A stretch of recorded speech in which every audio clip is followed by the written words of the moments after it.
everyone. Welcome to Blue Collar Leadership and Supervision. Unleash your team's potential. So, Rhea and I are excited to kick off this online course with you guys. And this book is, the intended audience is that leader, specifically a frontline leader, leading those folks out on doing the work.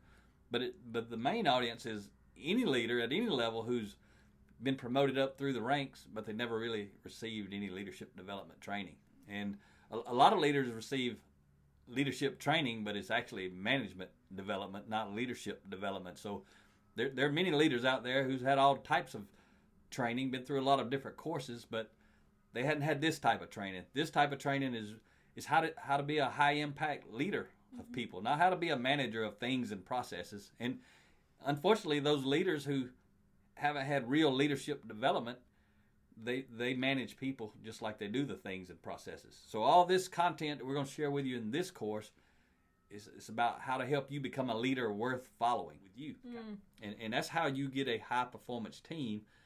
You got to lead in such a way these people want to follow you, that they're going to over deliver for you. They're going to do more than is required. They're going to do it before it's required. They're going to do it sooner than required. Just think about them three things.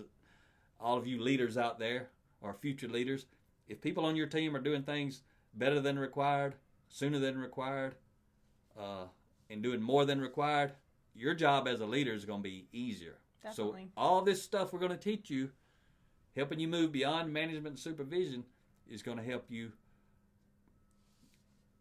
eliminate frustration. Ooh. That if you want to eliminate frustration as a leader, you better keep paying attention. I want to eliminate frustration, period. Yeah, and the reality is most people are managed and few people are led.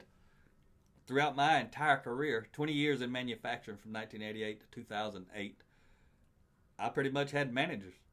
I didn't have leaders. They had a leadership position and a leadership title, but they were managers of people.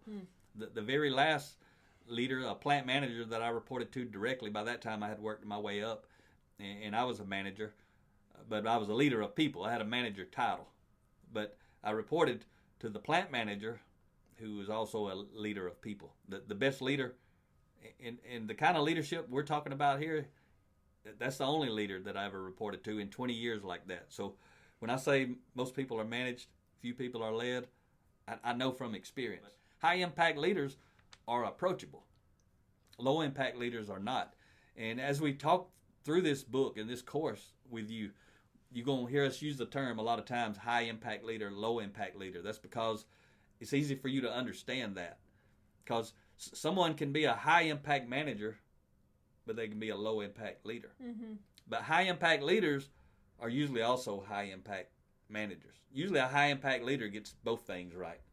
But there's a large number of people out there in leadership positions who and they're the better ones. They're high impact managers, but they're low impact leaders. But the majority of the folks in a formal position of authority, not all of them, but a majority, they're low impact leaders and low impact managers. They on the bottom end of the scale in both spaces. And that just means ineffective at the end of the day. Ineffective. A lot of frustration. Frustrated leaders. They frustrate the folks who report to them. Those type people in these leadership positions frustrate the people beside them, and they frustrate the people above them. They got 360 degrees of frustration emanating from how they lead themselves and their teams. Yep. Every high impact leader's journey begins in the mirror. This journey you're on right here, it begins in the mirror. This is your first leadership course, your first introduction to leadership. Your journey, as you're going to find out, begins in the mirror. But it also ends in the mirror. Your entire journey is always about looking in the mirror. Absolutely. So letter E here, and there are actually a couple of blanks. You must do a lot of work on the inside if you want to be highly effective on the outside. Talk about that just a little bit. You touched on that when you talk about your journey begins by looking in the mirror, but what do you mean when you say you have to do the work inside? Yeah, a lot of teams, like one thing I say is I help leaders engage the front line to improve the bottom line. And a lot of leaders who don't know about leadership, they think that means get Mac in here and let him help these people do a better job. And I'm going to help you do that, but this is how I'm going to start doing it. is you help the leaders become better leaders. Because even if you don't develop the people doing the work, if the leaders choose, this is where the leaders have to choose. You got to decide. You got to decide, do you want to go inside and do the work on your character and your values to become a better leader? You got to change. You got to improve. And the only way, any of this stuff that we're teaching you, the only way it's going to happen is if we can provoke enough thought in you and raise your level of awareness and you choose to make these changes.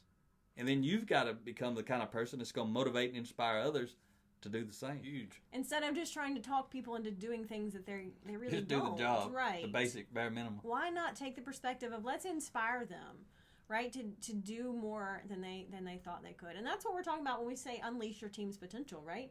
Unleash the potential that they have to grow and develop, so that not just their skills, but their performance, their mindset, their engagement level, right? Everything increases when we help our team unleash their own potential to do more and be more.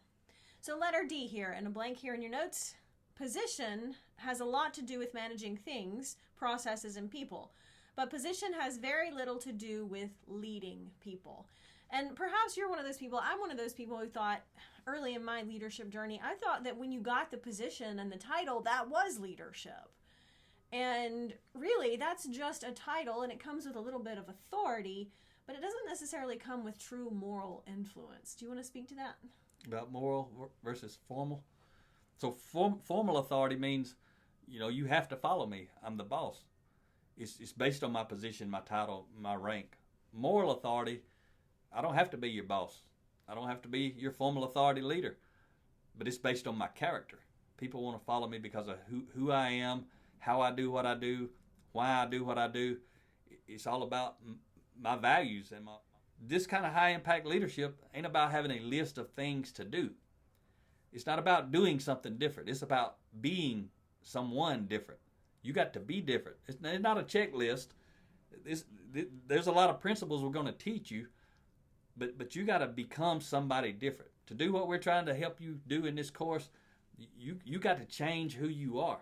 Because when you change who you are, that changes how you do what you do. Changes right? Why you do it, changes how you do it. It's not a list. Managers of people, give me a list of these things I got to go do this afternoon after I go through this course. It ain't like that. You got to learn all these character traits. You got to adopt them. You got to embrace them. And this is where we start talking about, in previous video, I think we shared with you, start to feel a heavy load. I got to change. Maybe I don't want to change. And maybe you don't want to change.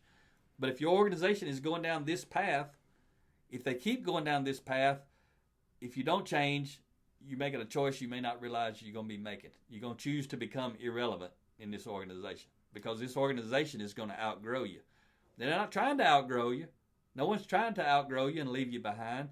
You're invited to take part in this course because people want to bring you with them. They want you to lead the charge.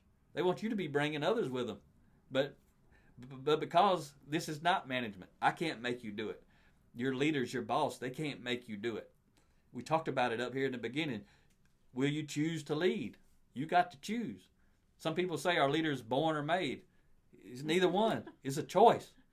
But I can tell you every leader's been born real. That's true. Right? But you can't make somebody a leader because they got to make a choice. I think I just want to touch on that, kind of on that thought. Leadership is influence. And so whether or not, like Max said, you may not want to change. You may not want to grow and develop as a leader. But I guarantee you, when you think about it, you want more influence. Because anytime at work or at home, when you are mad or sad or upset or frustrated, I guarantee you it's because you wanted more influence in that situation, more influence with those people around you, at home or at work. And when we find ourselves frustrated with a lack of influence, that's when we need to take that step back and say, you know what, I've got to change who I am and how I'm doing what I'm doing, because that's affecting my influence. What Rio was talking about earlier with formal authority. Formal authority leaders, bosses, when you get given a position, title, rank, that sort of thing, it comes with artificial influence. The influence, you'll have influence because you're the boss. But you ain't going to have all this authentic influence. You got to earn this influence. Like, let's say I start right here. I don't have a leadership position, but I'm given one.